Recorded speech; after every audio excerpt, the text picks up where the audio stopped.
you didn't have to face this question very often as a player because the team that you were part of was so good. But is it a mismatch?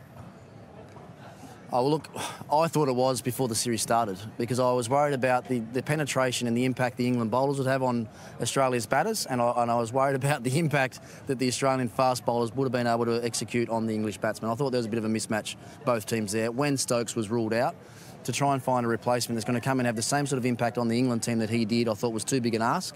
And I think we're starting to see now that there is a fair gap, I think, between these two teams. The worry for me with Australia is that they're quite a young team. You're looking at that trio of fast bowlers. They're going to be around a while. There's Ponting waiting in the wings. You've got Mitchell Marsh into the side now with a centurion.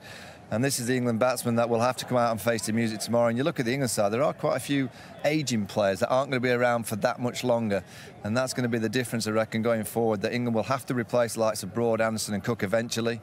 And that tail's just, well, you can't rely on the tail. The top order have got to do the business. I'm going to disagree a little bit with the boys again. Okay. It's a mismatch in Australia. In these conditions, absolutely. In England, swinging conditions, I think this England team are better than the Australians. Not in England, are we? That is the difference. Exactly. That's where England have to come up with a plan away from home, because I think they're too reliant on how good they are in England. And, and they're too poor away from home. But however true that is, you can't stand here in Australia and say, we're better in England. Well, no, but that is the problem. They're happy and reliant on how good they are at home, rather than working out a way to win over here that they haven't done.